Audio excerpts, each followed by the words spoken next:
star of You're Being Lied To, David Mulholland!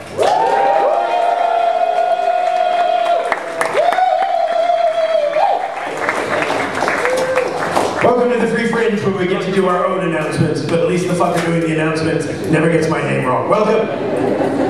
Welcome to You're Being Lied To. I want to find out a little bit about the audience before we get the show started. Give me a cheer if you're from Scotland. Yay! Fantastic. This woman's very excited about it. The guy with her just went. What part of Scotland are you from? He's English. Oh, he's English. Oh, I see. Well, yeah, then he's not from Scotland. What part of Scotland are you from? Not far.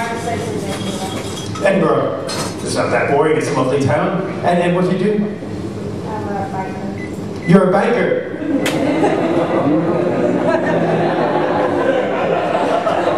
I would ask you how it's going, but you are in a free show. So I think we know. Welcome to how the rest of us live. And how about you? Same.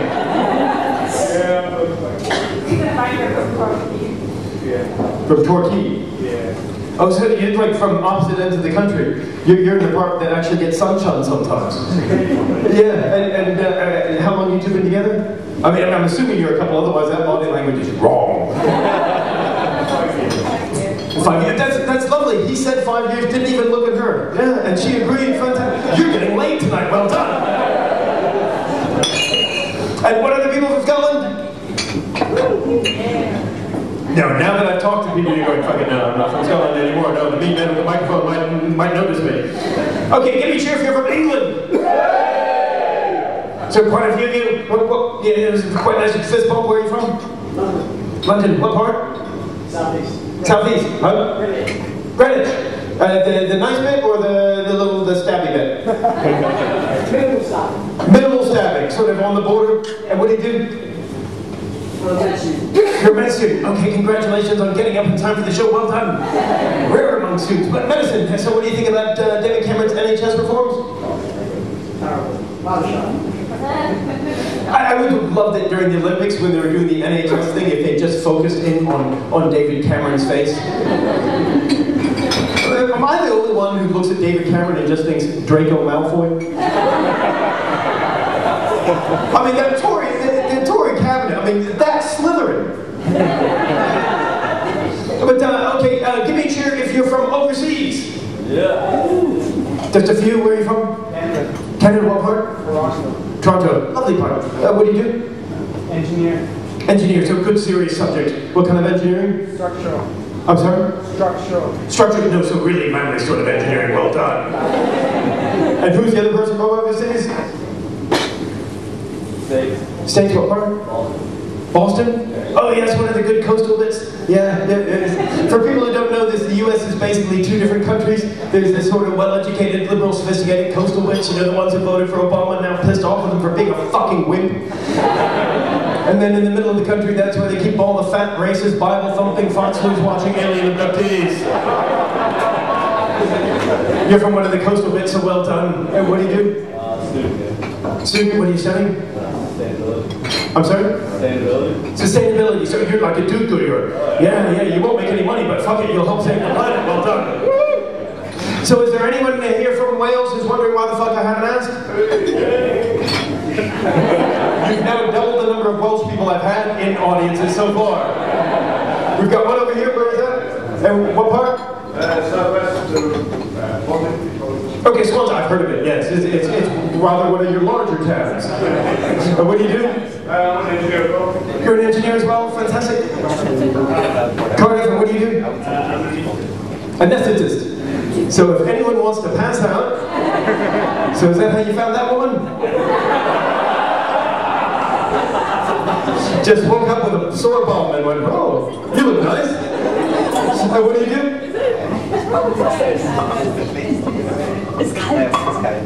You sound really excited about that. I would pick on you, but I think life is already doing that. And where's the other Welsh person? Right there. Where do you live? Living in Aberdeen from Cardiff. From Cardiff, what do you do? Anthropology. Anthropology? So like studying how we got here? Yeah. Good. Anthropology is going to feature later in the show. Okay, you may be one wondering why I'm doing a show with this accent about UK tabloids, and you're right about pegging my accent if you have, that it doesn't sound like it's from the UK. It's not. I'm originally from New Orleans, which actually most people can tell by the way I handle the guitar.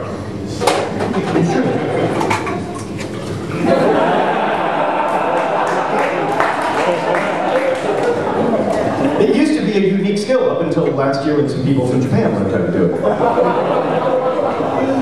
Too soon? Or too soon on me? But I have been living in the UK for quite a while, and that's why this show, I don't live in the US, I live in the UK. If I lived in the US, this show would be called Fox News is Lying to You. But it's not, I live in the UK, in fact I've been here for about 12 years, so I'm writing, my show is all about things that I've seen. And in fact I recently took this test of Britishness to get a British passport, which I'm sure a lot of you are thinking, how the fuck did we let that happen? But you did, so live with it.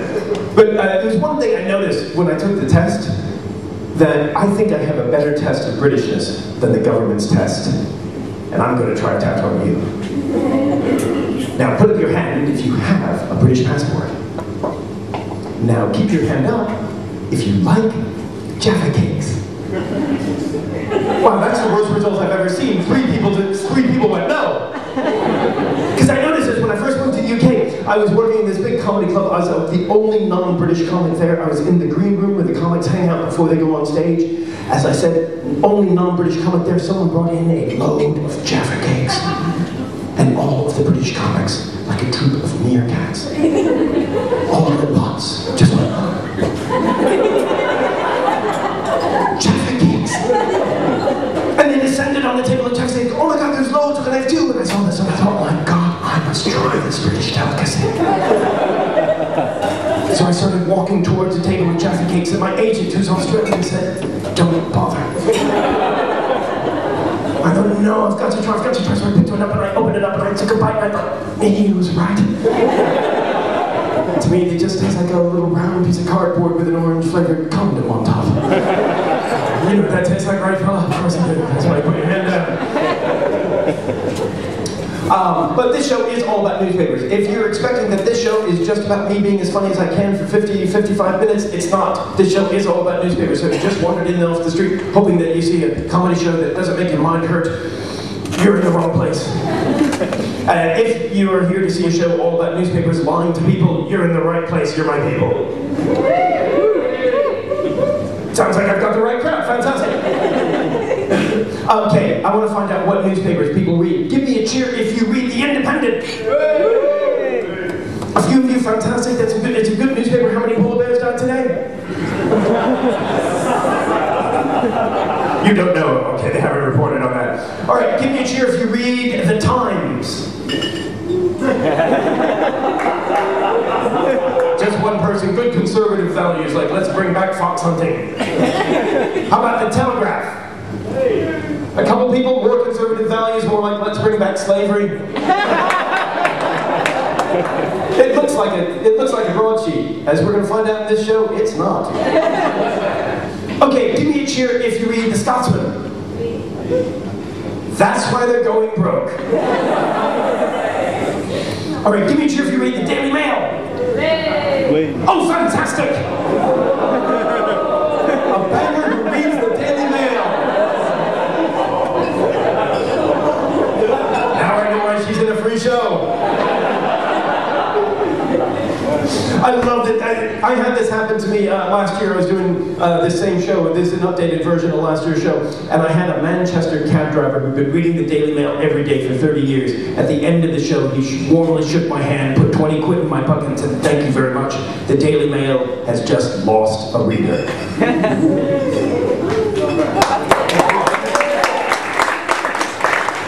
I'm really hoping to recreate that experience this year.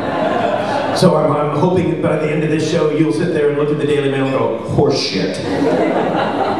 Okay, give me a cheer if you read The Sun. No, just look at the pictures. I mean, let's face it, The Sun is that sort of newspaper. It's for people who wake up in the morning going, tits. My favorite thing about The Sun, other not the topless model, although she's often cute. It's the news in briefs. And if you don't know the news in briefs, it's the topless model's political views. And probably most of you already know this, but the Sun is owned by a guy named Rupert Murdoch, who's an Australian multi-billionaire who goes around the world going, what? They speak English? They have a free press? They have a functioning democracy? I am here to fuck that up! And he owns the Times, and he owns Fox News in the US, which got George Bush, that fucking moron, elected. I'm not a fan of his, Rupert Murdoch. I've got to say, I'm normally against torture. I would make an exception in his case. But the thing that I love about the news and briefs is that it's the topless model's political views. Now, I'm not saying there are no topless models who have political views, but I seriously doubt every single one of them does. And even more than that, I seriously doubt every single one of them has the exact same views as Rupert Murdoch.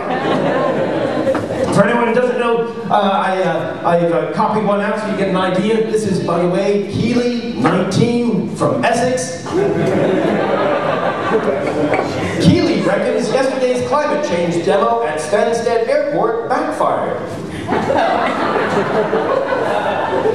She said, I have some sympathy with protesters, but causing so many planes to divert puts more carbon dioxide into the atmosphere. Really, Keeley? I've seen The Only Way is Essex. I don't think she knows all those words.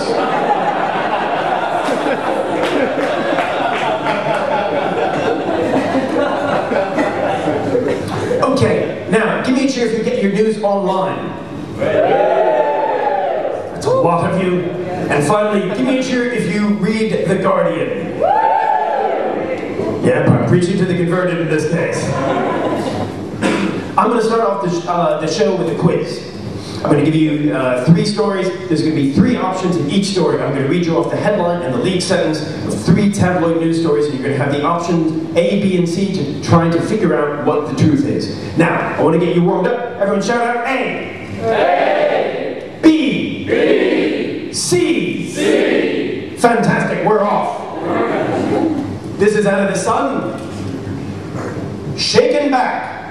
EU tells women to hand in worn-out sex toys. Red-faced women will have to hand in their clapped-out sex toys under a new EU law.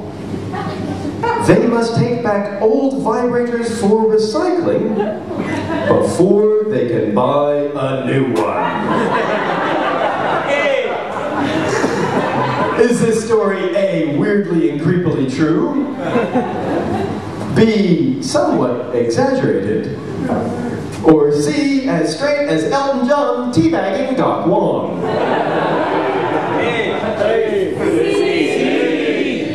A lot of C's, a few A's, a couple B's. Think about it. If this story were true, do you realize it would create a used market, or a black market, in used vibrators? It would have to. How else would a woman buy her first one?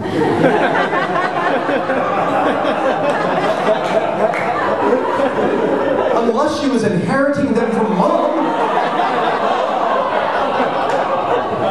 You'd have guys standing outside of Ann Summers going, psst, hey, you want to buy a used rabbit?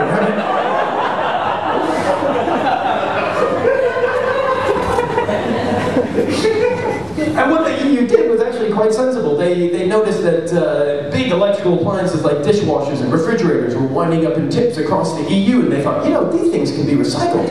Why don't we pass a regulation that if you sell and deliver large electrical appliances, you have to, upon request, take back the old one for recycling.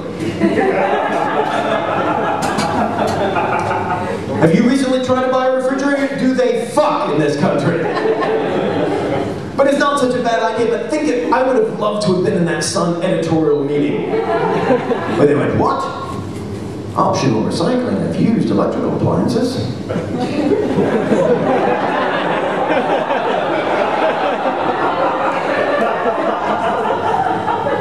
we going to go with? I know. Vibrators. And we'll make it compulsory. Okay, next story. 99% of you say, get us out of Europe.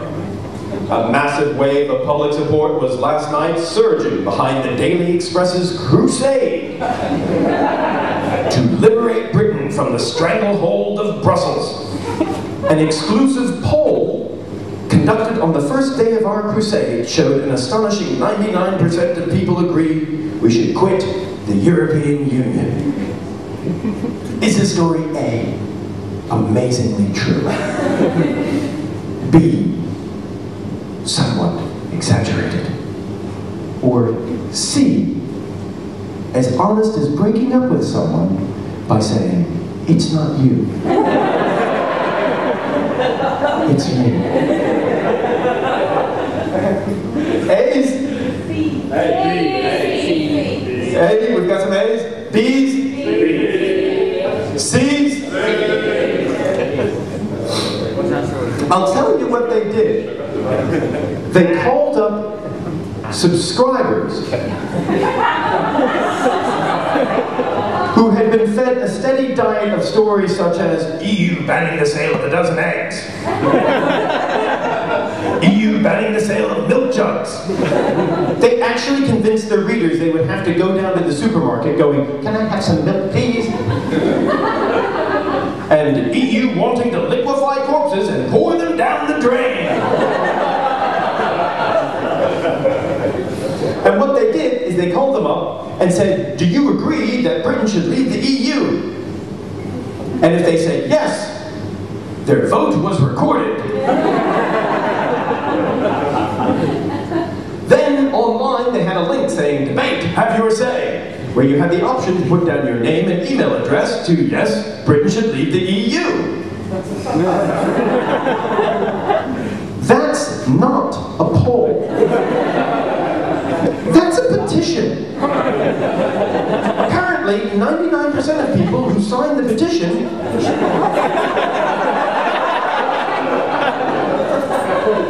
that Britain should leave the EU believe that Britain should leave the EU. I would have thought it was 100%. But clearly the Express doesn't trust their readers that much. This would be like saying 99% of Manchester United fans support Man U. Or 99% of carrots, vegetables. Or 99% of Rupert Murdoch is a lying cunt.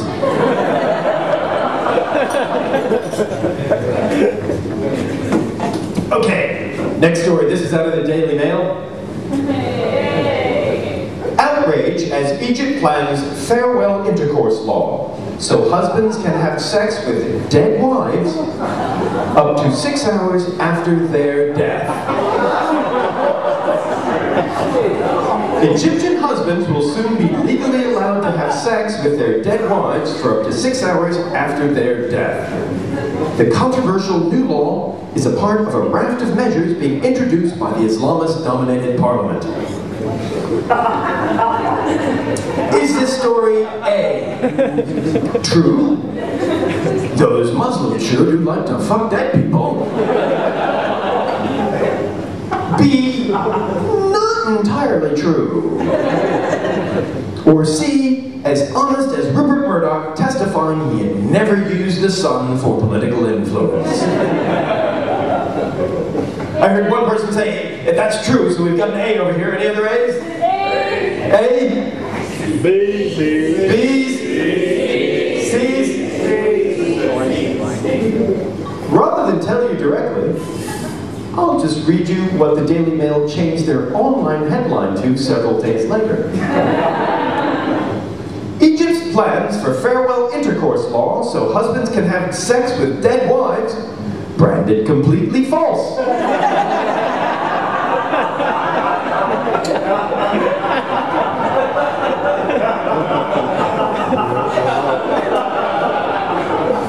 Mind you, not is completely false.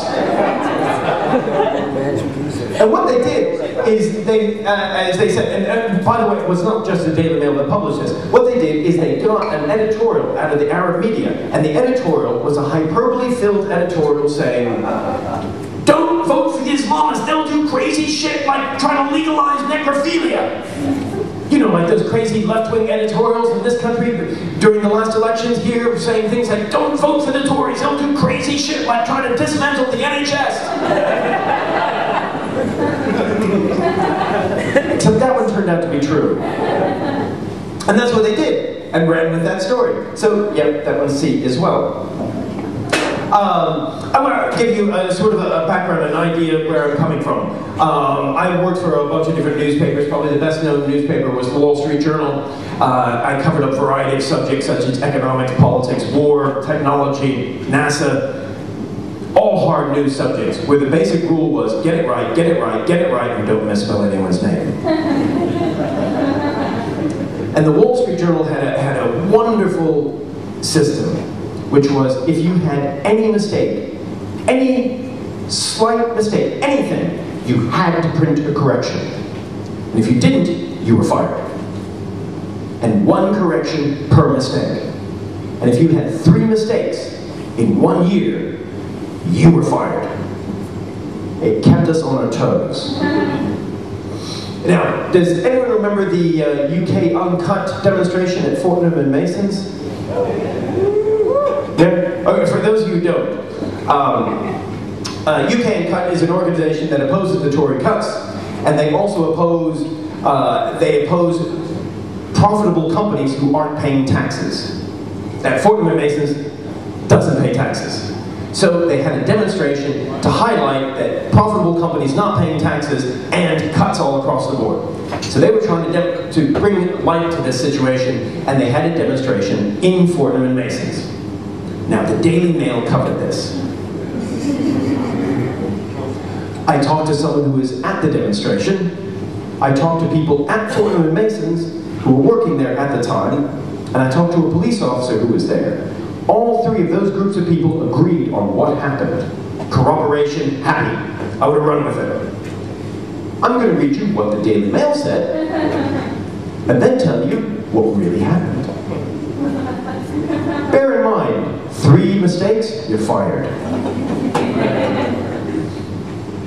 Breaking past a small group of police. Nearly 1,000 protesters. Fewer than 200. Charged into Fortnum and Mason's by walking slowly. After forcing themselves through the ground floor by walking slowly. The mob ran amok. Draped a banner and sang a protest song.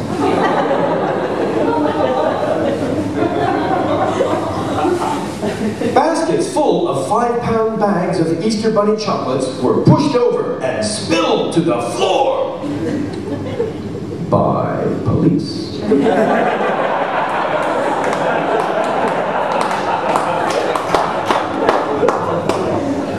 A group of menacing extremists, Guardian readers.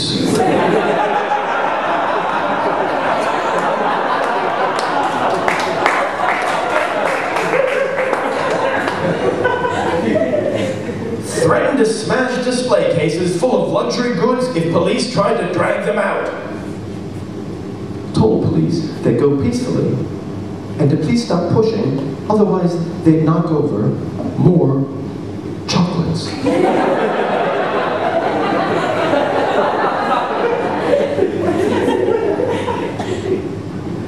I would have been so fired for that story. Okay, now I'm going to talk about a guy who I really don't like, and he's up there for me with Rupert Murdoch. I might make an exception to opposing torture. And I think he's a good representative of the tabloid industry. He used to work for The Sun, and now he's a senior columnist at the Daily Mail. He's a fellow by the name of Richard Littlejohn. You don't like it much either.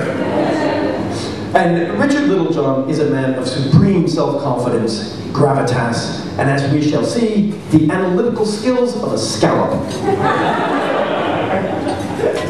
And he loves to talk about global warming. And he believes in the giant conspiracy that scientists are in this giant global conspiracy to hurt the world's economy, as if they would benefit in any way from that. And to get more research funding for themselves. Now, I used to be a NASA reporter. I used to cover NASA. I've met a lot of these scientists. They're all salaried government employees. The amount of money they make does not change depending on what they find. They may get more funding for a research project, but the amount of money they make, absolutely the same. And I've met a lot of these people. Has anyone seen The Big Bang Theory? Yeah.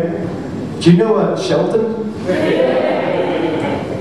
These people mostly have the personality of Sheldon. These are people who go, why haven't you cashed your paychecks? Because they haven't invented what I want to buy.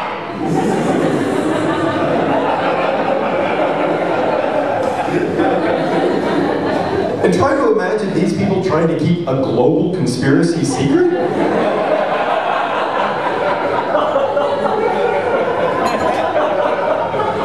I mean, these are people who go, I can't keep a secret. Why are you running away? Because I can't tell you the secret.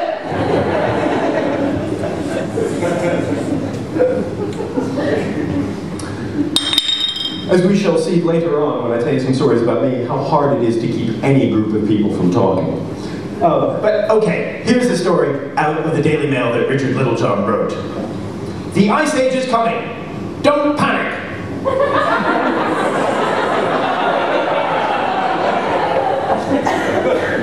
At last, some good news for polar bears. The world is about to enter a mini ice age.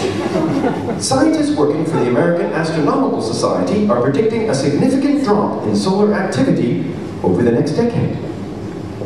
While climate change alarmists insist we are heading for meltdown, the truth is that the world has actually been getting cooler in recent years. Right. He based this on a press release that 3 different research groups found that the sun's 11-year solar cycle is quieting down. Not that the sun is getting less bright, but just the up and down, the peaks and valleys, is flattening. Basically, if he was in a ship on the sea, and there was a wave, big waves, and then the sea started getting calm, he would have concluded, my God, the sea is draining away!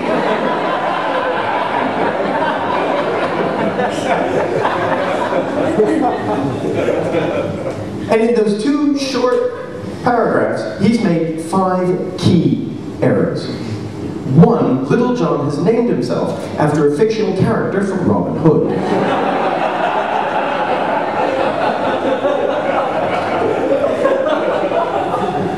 2, he works for the Daily Mail. 3, he believes oil and coal industry funded propaganda that says, the atmospheric chemistry has nothing to do with the climate, it's all the sun, it's all the sun.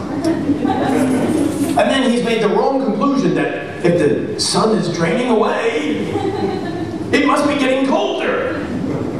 And the 5th, and this is more of a personal thing, the 5th mistake I think he's made is not jumping off a very, very tall building.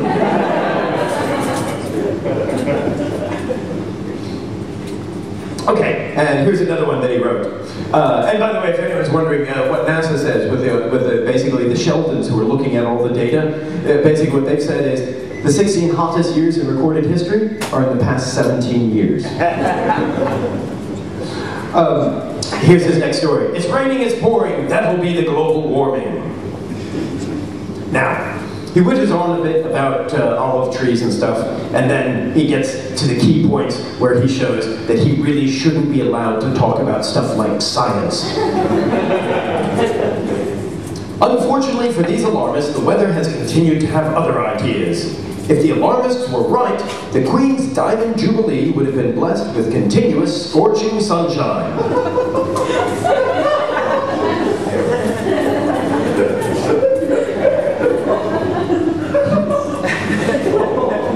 This guy's already there. That was pretty much my reaction too when I read it. He's basically taking one day in one place and drawing a general conclusion from it. That's like seeing a slot machine paying out and then going, my God, the entire global gambling industry is going broke.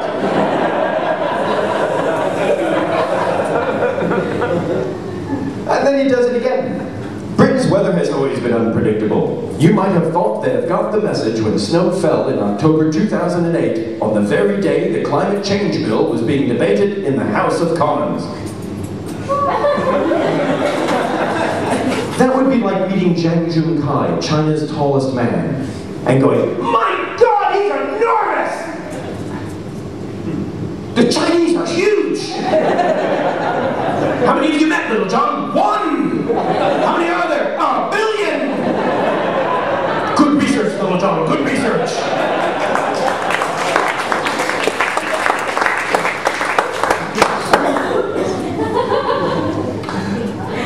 And then he does another thing, which I think is wonderful. He says that the truth is that temperatures peaked in 1998, and the Earth has been getting cooler ever since.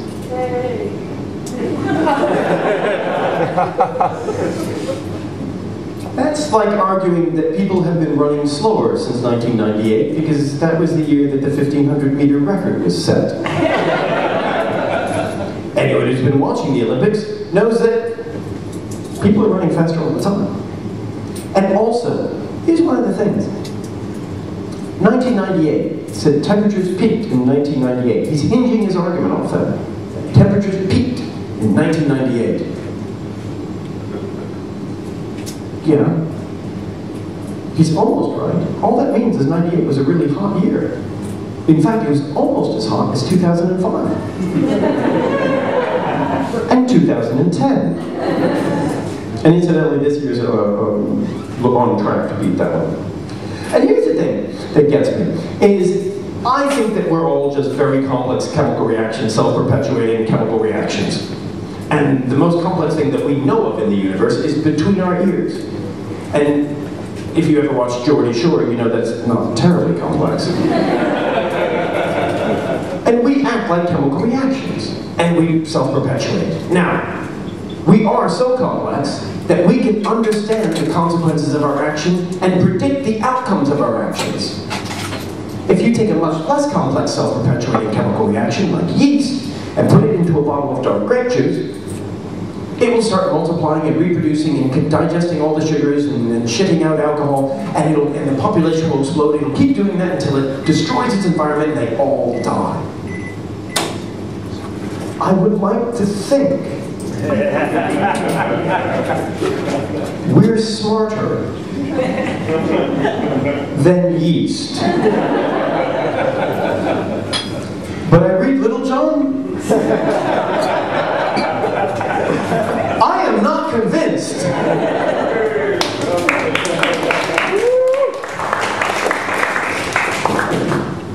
I want to tell some stories about how I actually broke some stories.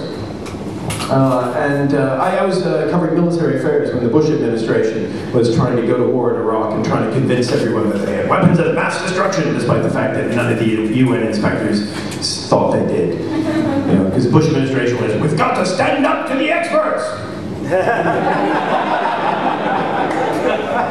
See where that got us. And one of the questions that came up was, okay, forget about the justifications, how much is this going to cost? And the Bush administration confidently said, $30 billion to invade Iraq. And I thought, they're lying cunts. They believe whatever they say will come to pass. The world doesn't work that way. I'm going to come up with my own estimate. I studied economics in grad school, and I know a lot of people in think tanks and a lot of people in the Pentagon.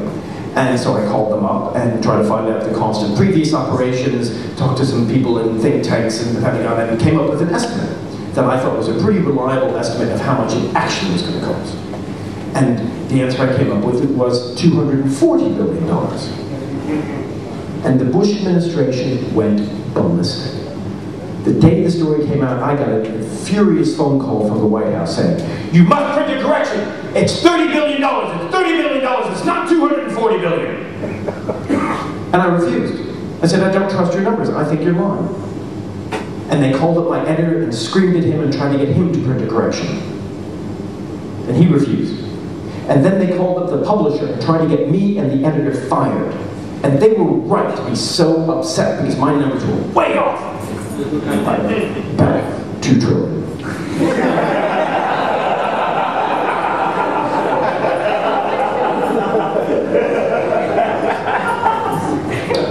But that was back when we thought the Bush administration was actually going to use the US military rather than outsourcing it to Halliburton and Blackwater. And we did get to find out that the conservative mantra that the private sector can always do it cheaper is about as accurate as David Icke's claim that the Queen is a 12-foot tall, shape-changing lizard. I mean, come on, she can't be more than 9 feet tall.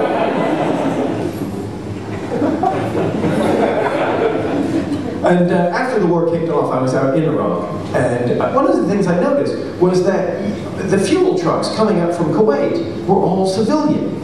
That's weird. I mean, there's one thing the US military is really, really, really good at, and that's transporting stuff. US forces never run out of fuel, they never run out of food, and they never run out of ammunition to shoot at their friends and allies. And so I went up to one of the drivers and said, "Who do you work for?" He said, "Halliburton." That's Vice President Dick Cheney's company. That's weird. So I called up, and then I found out that they were selling the fuel for $2.43 a gallon. They were buying it from the refinery 100 miles to the south in Kuwait for 92 cents a gallon. They could have transported it cheaper in black cabs. And so I called up the fuel transport directorate in the Pentagon, and I talked to the general in charge and said, "General, why aren't you doing this?" And he said, yes, that would be Halliburton. That would be Dick Cheney. "Did you have the trucks?" He said, "Yep." So where are they? "Here." Meaning in the US. "Are they coming over?" "No." "Because of Dick Cheney." "Yep, that's right." "Can you transport the fuel cheaper?" I said, "Let me put it this way. I've run the numbers 3 times. I can transport diesel fuel to the South Pole for half the price." So what you're saying is this is just totally, it's just corruption. It's just because it's Dick Cheney's company to make profit for Dick Cheney's company, and it's just total corruption. Is that what you're saying, General? He said, "Yes." This sounds like a great story. However, in reporting on the military, people will tell you things in the heat of the moment that they believe, but if you repeat them, they will lose their job. And if you get anyone fired, no one will ever talk to you again. So General, you realize that if I publish this and attribute it to you, you'll almost certainly lose your job. He said, "Yes, I do." "General, are you close to retirement?" "Yes, I am."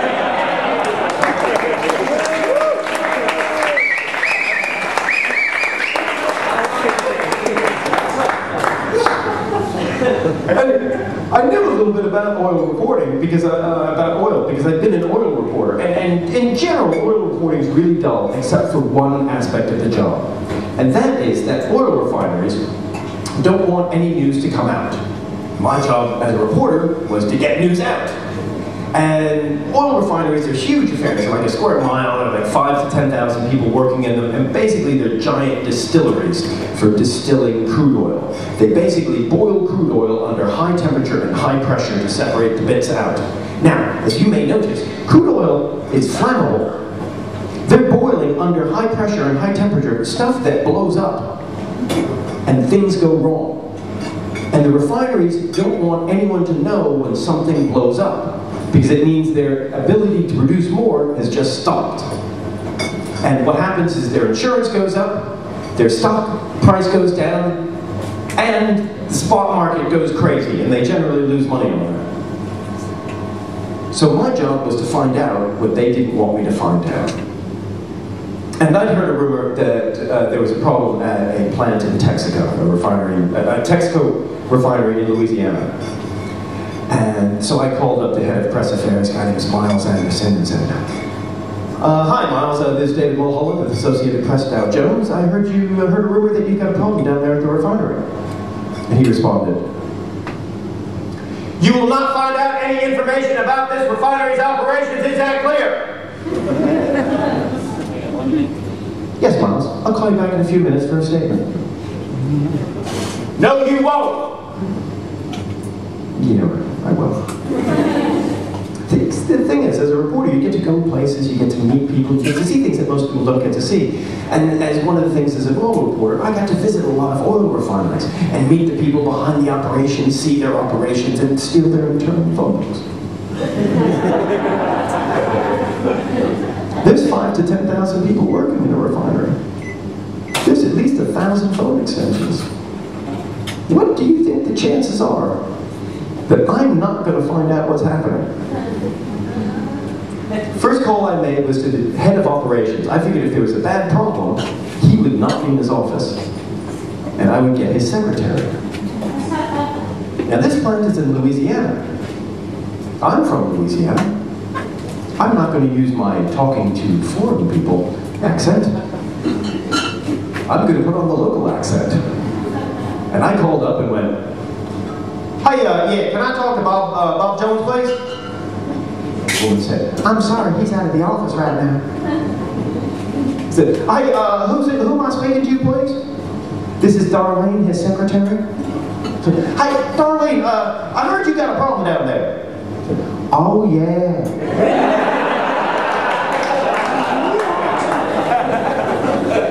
Our cat cracker, she's sick. It's a big old mess down here. She's not going to be healthy for at least 2 weeks.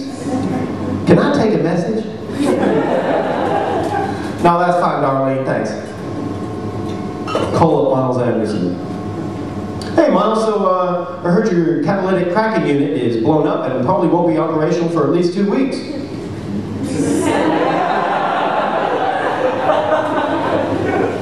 And he responded, how the fuck did you get that information?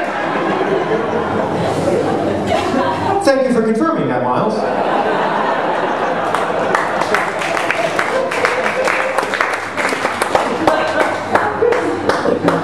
And we did this little dance back and forth every couple months. And then one day I called him up, because I'd always call him up first as a courtesy. And one day I asked him for a comment as the courtesy. He said, you're not getting any information. That's weird. So I start trying to dial other extensions. It's not working. Fuckers have changed their entire phone system.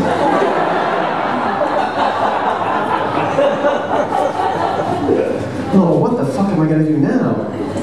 Oh yeah, Associated Press. We have affiliate newspapers all over the place. Do we have a local affiliate? Yes, we did.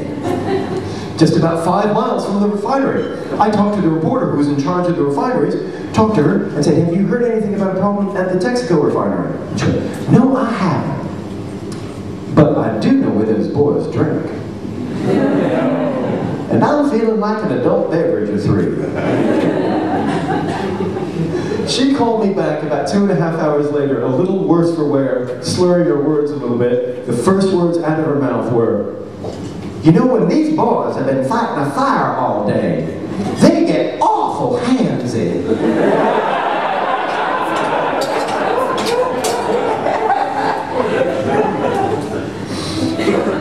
So I called up Miles Anderson, and he actually broke down in tears. So they're going, we spent $1 million changing the phone system so you couldn't do this. How the hell are you getting this information?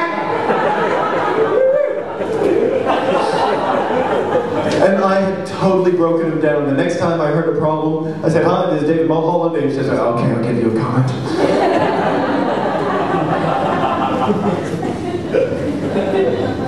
You may notice, aside from a little bit of petty larceny with stealing an internal phone book, there was no phone hacking. Just the truth is if you've got 5 or 10,000 people who know something, the chance of actually keeping it a secret is about 0 to any enterprising reporter. Okay.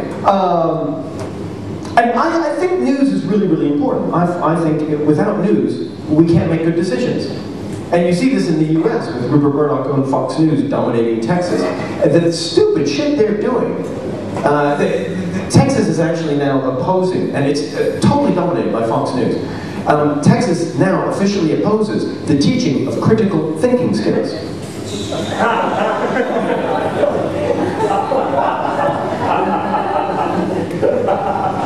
I'm just going to repeat that. They oppose the teaching of critical thinking skills.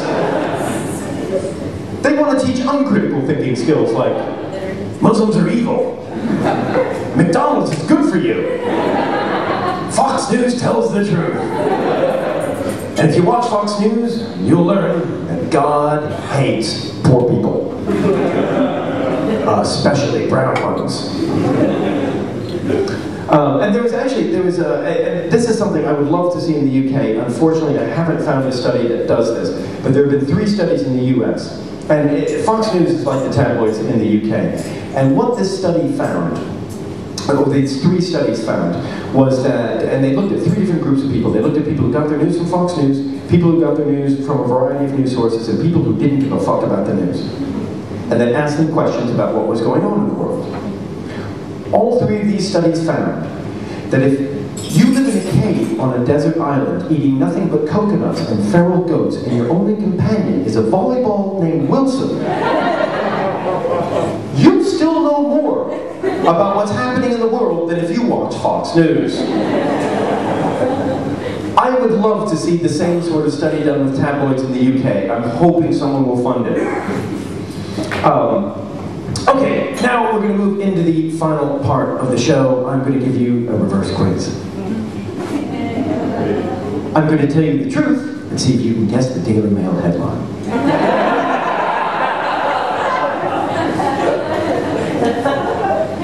There is a group in the EU that does cross-border regional cooperation, and they look at regions where multiple countries are in the same region dealing with the same set of issues, and they put on conferences for best practice. Now, the part that Southern England is in, is on the channel, is Northern France, Belgium, and Southern England. And they put on conferences. And these examples are actual conferences that they do. And I don't think it's a bad idea. If you've ever been to a public garden in the south of England, and then gone to a public garden in Northern France, you'll know that the French can learn a trick or 2 from the English. Gardens should involve more than gravel.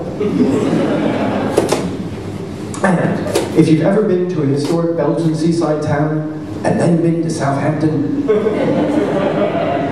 you'll know the UK could learn a trick or 2 from the Belgians on that count. And if you've ever ridden trains in the northern France and realize they apologize when they're late by 1 minute, that you can actually set your watch by them, and then ridden trains on the south coast of England. I was riding a train along the south coast and I saw this guy had painted on one of the railway bridges, "Jesus is coming!" And someone painted underneath that, "Not if he takes Connect South!"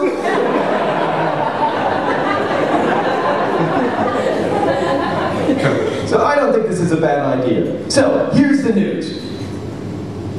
The University of Cannes is also going to put on conferences. Is anyone excited by this? Frankly, I don't even think the people at the University of Cannes are excited about this.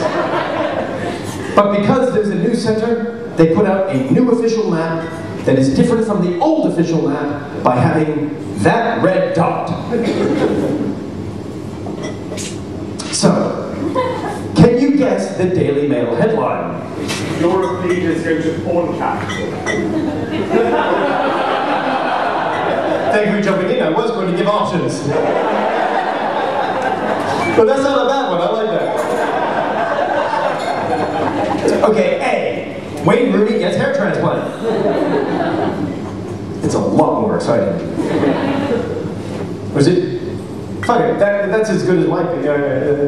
Or B. EU gives Cherbourg control of Southampton.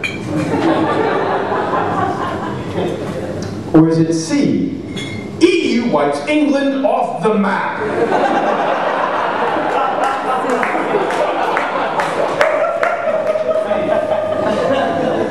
Any A's? B's? C's? EU wipes England off the map.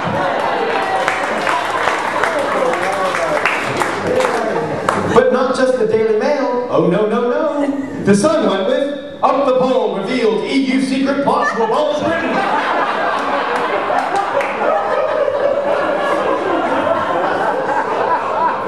Daily Express went with revealed EU secret plot to ban Britain.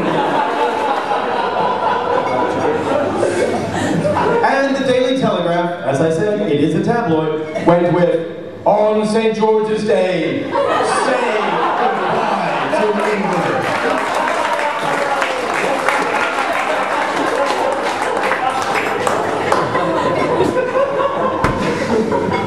Now I just have to, I'm going to read you a little bit of the Daily Mail story, but I need to do one thing first. This map was published alongside the story. Just to the right of the story, this map was published. Now, can you read out what it says right there? The channel. The channel.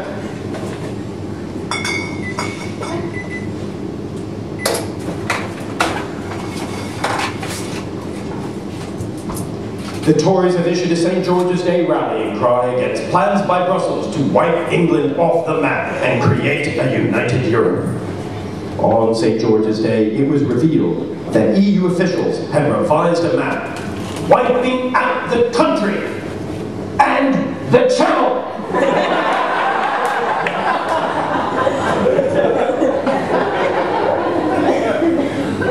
All you had to do to realize that that was false is to look 4 inches to the right.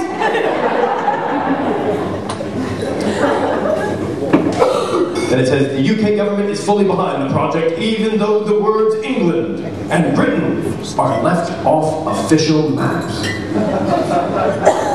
That's shocking. England and Britain left off official maps? What are they putting on official maps? Maybe it's the official name of the country, the United Kingdom!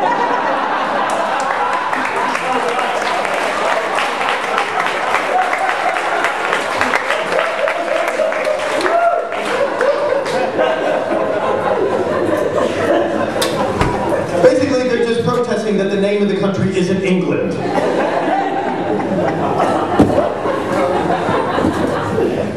Then it has Eric Pickles, the Conservatives community spokesman, said, "We already knew that Gordon Brown had hoisted the white flag of surrender to the European Constitution.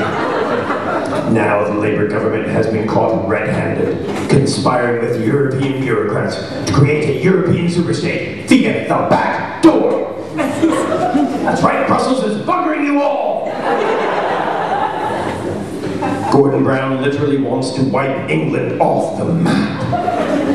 That's right, ladies and gentlemen, this map represents the end of fish and chips, the end of Morris dancing, the end of warm beer, the end of binge drinking, the end of holidays in the pissing rain. Everyone's gonna have to learn how to speak French! Either that, or they're gonna have some conferences in Cannes.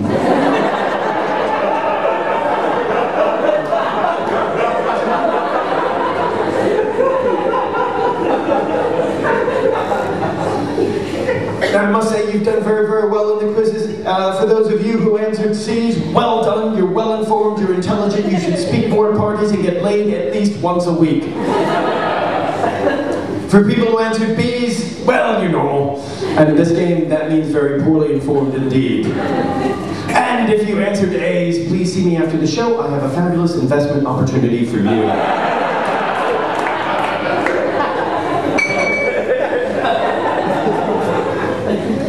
That's basically the official end of the show. A couple little announcements I need to make, and then I have a little anecdote that just happened. It's sort of tangential to the show, but it's funny, so fuck it.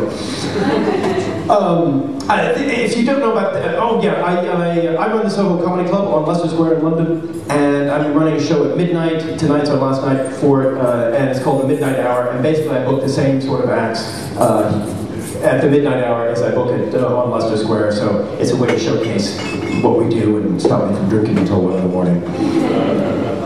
And I'll hand you a flyer for that. This is part of the PBH's Free Fringe. If you're not familiar with the Free Fringe, it was started 15 years ago by Peter Buckley Hill, hence the PBH.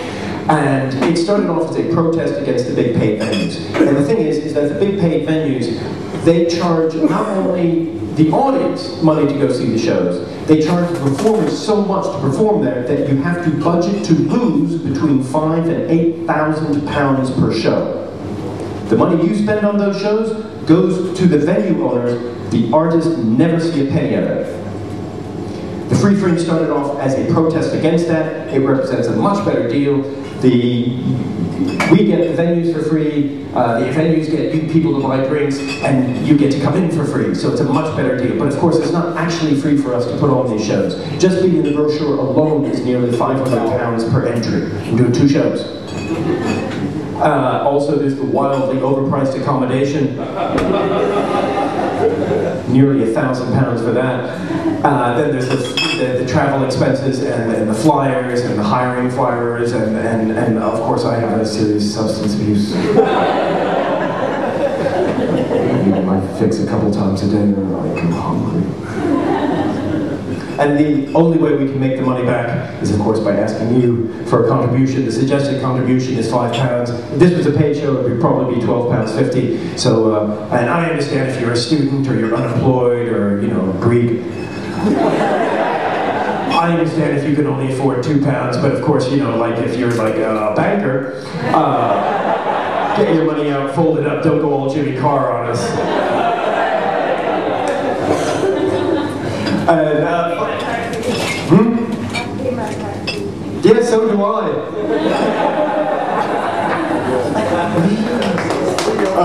But the anecdote is, I was comparing a gig in London a couple months ago, and there was this guy in the front row, and very sort of military bearing, and I asked him where he was from, and he said, Alabama. Oh, what part? Upstate. Right, upstate Alabama. As rolling forested hills, an occasional shack with a bunch of hound dogs and shotguns and family trees that don't branch. It's real, the ding ding ding ding ding ding ding country. And I was guessing he was in the military. I said, oh, you just coming back from the Middle East? He went, yep, I just spent a year in Iraq doing air defense for the U.S. Army. Oh, cool. Do they have any aircraft? Nope. So what did you do for the last year? Caught up on my reading. Oh, what's your name? Bubba. Fuck me, he's Bubba from Bama. I was going, oh yeah, so when are you going back to the States when you're done with your little holiday? He goes, I'm going back to Fort Benning, Georgia. I got to get back to Georgia Tech to finish up my PhD in applied physics.